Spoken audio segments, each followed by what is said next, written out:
Certains se posent des questions concernant le Togo. Est-ce qu'il y a eu élection au Togo? Euh, bon, du point de vue de la dictature de Faure Eyadema, on peut dire oui. Mais du point de vue de la démocratie réelle, non. Il n'y a pas eu élection.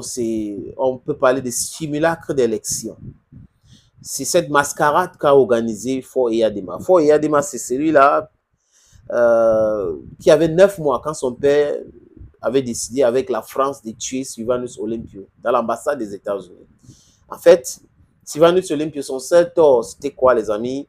C'est de vouloir libérer son peuple, créer une monnaie pour le Togo. C'est son tort. Et là, la France avait décidé d'en découdre avec lui. Et Nixon, à l'époque, c'est les Américains, disons ça comme ça, les Américains étaient d'accord parce que là, ils ont prétendu protéger le président, après ils l'ont lâché. Et M. Étienne Gassime Yadema a assassiné ces messieurs. Ça, c'est l'histoire du Togo. Et c'est très important, les amis, de convoquer l'histoire à chaque fois qu'on veut parler.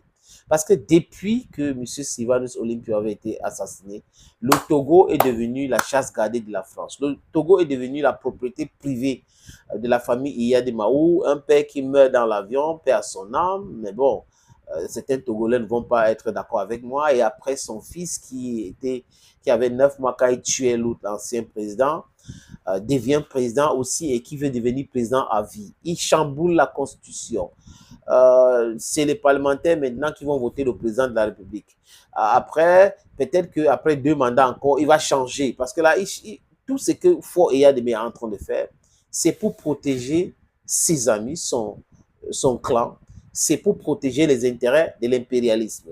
Quand les gens me disent souvent, Faure Eyadema, c'est un panafricain, je dis, mais vous êtes en train de rigoler au cas. Quel panafricain? Il ne peut jamais être un panafricain. Faure rêve d'un pouvoir à vie.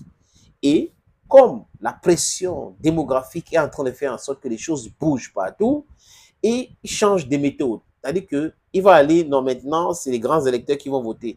Maintenant, c'est les parlementaires qui vont voter. Après, il va dire que maintenant, c'est les Bayam Selam qui vont voter. Après, il va dire que c'est les étudiants qui vont voter. Il essaye de trouver des différentes façons pour rester éternellement au pouvoir. Et le pouvoir pour le pouvoir, les amis.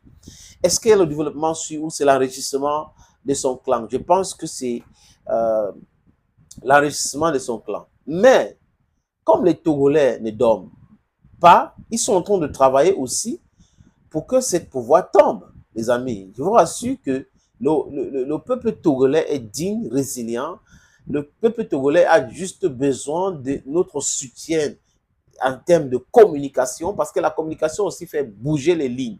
Faure Eyadema doit sentir celui qu'il n'est pas en terrain conquis, que le Togo ne l'appartient pas. Il doit savoir que le Togo appartient à tous les Togolais et tout ce qu'il est en train de faire subir au peuple togolais peut se retourner contre lui. Il est temps qu'il réfléchisse.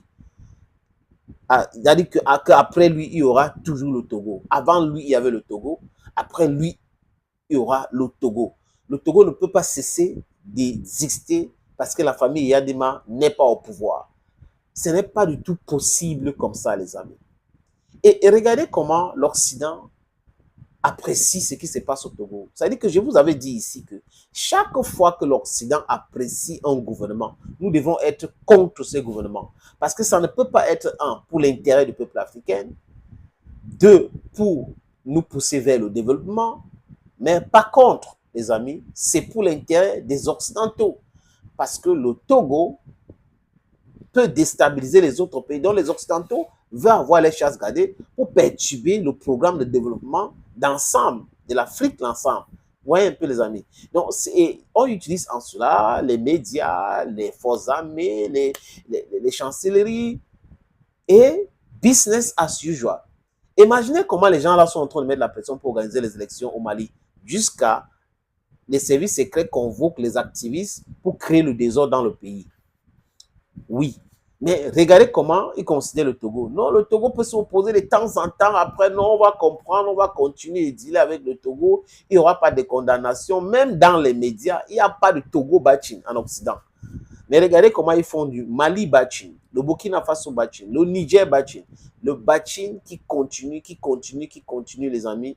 Mais vous pouvez comprendre. Et je répète encore, à chaque fois que ces gens-là critiquent un gouvernement, cherchent à faire tomber un gouvernement, nous devons être avec ce gouvernement-là. Mais à chaque fois qu'ils apprécient quelqu'un, ils apprécient un gouvernement, ils veulent travailler avec un gouvernement, il faut se méfier de ce gouvernement-là. Et nous devons nous méfier de Faure Eyadema, qui va devenir faible très bientôt.